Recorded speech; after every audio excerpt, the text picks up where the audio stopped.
Red Dead Redemption 2 is officially a thing at last, and it's officially called Red Dead Redemption 2.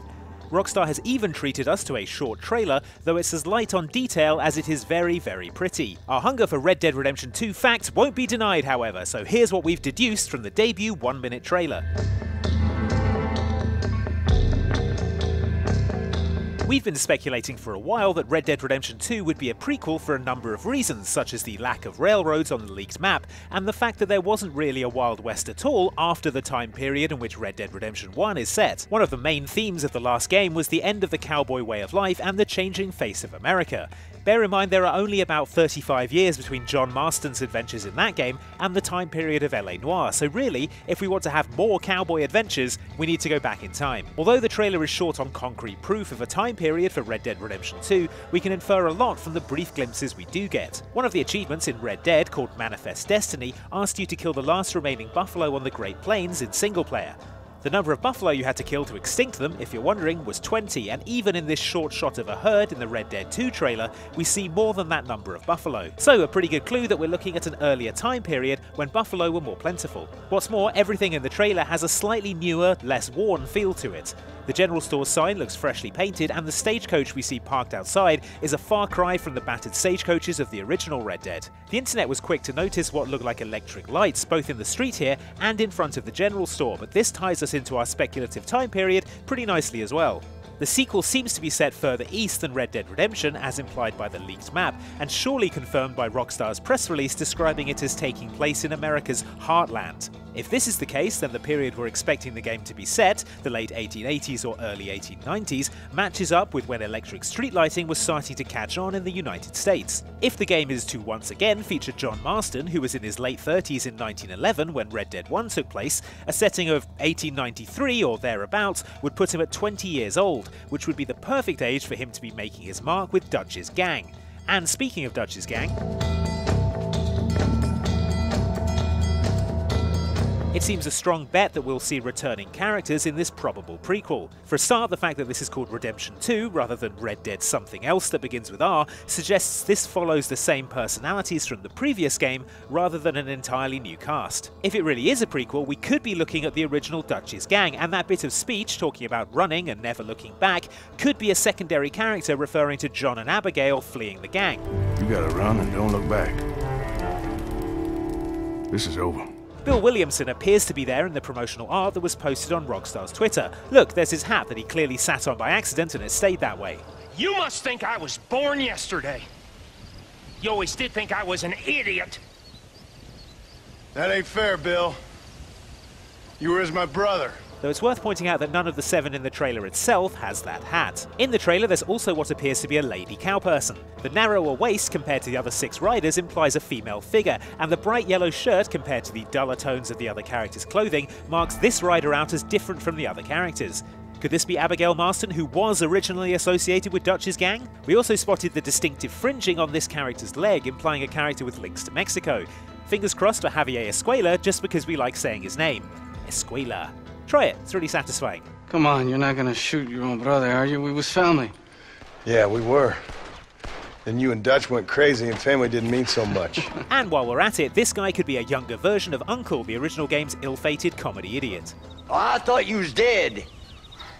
I wasn't drinking. Hold your excuses until you figured out which one to use. A final thing worth considering, given that the emphasis is on 7 characters rather than 1, could we see a return of GTA 5's character switching mechanic, either throughout the campaign or during daring heists?